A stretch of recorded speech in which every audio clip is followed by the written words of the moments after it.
कभी सोचा है कि ट्रैफिक पुलिस वाले सीट बेल्ट या हेलमेट के लिए क्यों टोकते रहते हैं? क्या ये सब सिर्फ चालान से बचने के लिए हैं, या फिर इसके पीछे कोई असली साइंस है? चलिए आज ड्राइविंग और फिजिक्स की इसी जबरदस्त टक्कर को जरा समझते हैं। तो सवाल बिल्कुल सीधा है। क्या ये ट्रैफिक नियम सिर्फ एक फॉर्मेलिटीज हैं, या इनके पीछे कोई ऐसा सच है जिसे हम अक्सर जानबूझकर अनदेखा कर देते हैं?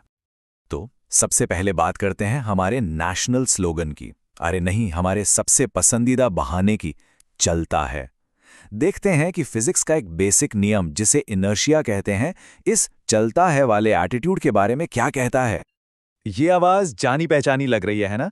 अरे यार, पास की दुकान तक ही तो जाना है, सीट बेल्ट लगाकर क्या करना है, कुछ नहीं होगा, चिल कर।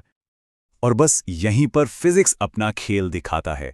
न्यूटन का पहला नियम, मतलब इनर्शिया का नियम, ये कहता है कि चलती गाड़ी में बैठे आप भी एक चलती हुई चीज ही हैं, और ये नियम आपको उसी स्पीड में आगे रखना चाहता है। मतलब अगर कार 60 किलोमीटर प्रति घंटे की रफ्तार से भाग रही है, तो आप भी उसी रफ्तार से भाग रहे हैं। आप और कार दोनों एक ही सिस्टम का हिस्सा हैं जो एक ही स्पीड से आगे बढ़ रहा है। और अब सबसे जरूरी बात, जब कार अचानक ब्रेक लगने से रुकती है तो सीट बेल्ट आपके शरीर को भी कार के साथ आराम से रोक देता है। लेकिन अगर बेल्ट नहीं है तो आपका शरीर उसी 60 की स्पीड से आगे बढ़ता रहेगा तब तक जब तक उसे रोकने के लिए विंडशील्ड या डैशबोर्ड ना मिल जाए। ठीक है, अब बात करते हैं एक और बहुत ही आम आदत की, स्पीडिंग, और समझते हैं कि इसमें काइनेटिक एनर्जी यानी गतिज ऊर्जा का क्या रोल है। सही बात है, खाली सड़क देखकर किसका मन नहीं करता कि थोड़ा सा एक्सीलरेटर और दबा दे। अरे 10-20 किलोमीटर प्रति घंटा ऊपर नीचे करने से क्या ही फर्क पड़ जाएगा? फर्क पड़ता है, और बहुत बड़ा पड़ता है। यहाँ कोई रॉकेट साइंस नहीं, बस एक छोटा सा गणित है। आपकी स्पीड डबल होने पर टक्कर की ताकत 4 गुना बढ़ जाती है। जी हाँ, ये कोई सीधा हिसाब नहीं है।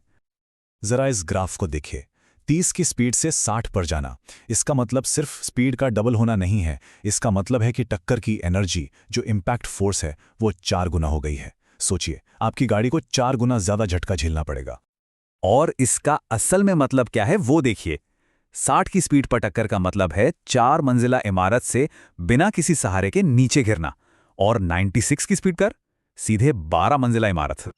चलिए अब जरा से सेफ्टी गियर पर आते हैं, खासकर हेलमेट पर, और उस फिजिक्स को समझते हैं जो इसे इतना ज्यादा जरूरी बनाती है। यहां पर इंपल्स का सिद्धांत काम करता है। यह कहता है कि किसी भी छक्के के फोर्स को कम करने के लिए आपको टक्कर के टाइम को थोड़ा सा बढ़ाना होगा, और यहां कुछ मिली सेकेंड्स की भी बहुत बड़ी कीमत होती है।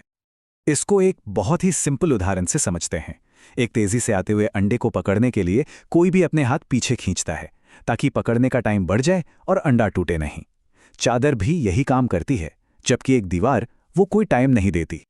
और कमाल की बात यह है कि कार के क्रम्पल जोन, यानी आगे और पीछे के वो हिस्से जो टक्कर में पिचक जाते हैं, वो ठीक यही काम करने के लिए बनाए गए हैं। वो टक्कर के समय को मिलीसेकेंड्स तक बढ़ाकर टक्कर के जोर को काफी कम कर देते हैं। तो हेलमेट सिर्फ सिर को बचाता नहीं है, ये टक्कर के समय को थोड़ा सा बढ़ाकर एक जानलेवा थप्पड़ को एक मजबूत धक्के में बदल देता है। अब बात करते हैं आज के सबसे बड़े खतरे की, डिस्ट्रैक्शन, और इसे मोशन और टाइम की फिजिक्स से जोड़कर देखते हैं। अच्छा, फोन पे एक नजर डालने में कितना ही वक्त लगता है? एक मैसेज देखने में 2 सेकंड या शायद 3 सेकंड, इससे क्या ही हो जाएगा? चलिए इसका भी हिसाब लगाते हैं। 60 की स्पीड पर गाड़ी चलाते हुए सिर्फ 3 सेकंड के लिए सड़क से नजर हटाने का मतलब है कि गाड़ी कितनी दूर तक बिना देखे चली है। जवाब थोड़ा चौंकाने वाला है, लगभग 1 क्रिकेट पिच की लंबाई के बराबर। जरा सोच कर देखिए, एक पूरी क्रिकेट पिच की दूरी आंखों पर पट्टी बांधकर तय करना। और ये हिसाब तो एक खाली सीधी सड़क का है। हमारी सड़कों पे जहां कुछ भी कभी भी हो सकता है, वहां ये 3 सेकंड की ब्लाइंड ड्राइविंग और भी ज्यादा खतरनाक हो जाती है। तो अब तक हमने सिर्फ प्रॉब्लम्स की बात की। अब एक ऐसे सॉल्यूशन की ओर बढ़ते हैं जो हमें ताकत देता है, जो कंट्रोल हमारे हाथ में देता है। तो सबसे जरूरी बात यह है, सड़क पर दूसरों की गलतियों पर हमारा कोई कंट्रोल नहीं है, लेकिन अपनी गाड़ी के अंदर काम कर रहे फिजिक्स के नियमों को हम जरूर संभाल सकते हैं। हमारी सेफ्टी का कंट्रोल हमारे अपने हाथ में है। तो आखिर में बस एक सवाल, क्या सेफ्टी नियमों को मानना डर की निशानी है? या ये इस बात का सबूत है कि कोई इंसान फिजिक्स के इन अटल नियमों को समझता है और उन्हें अपने फायदे के लिए इस्तेमाल करने जितना स्मार्ट है? फैसला आपका है।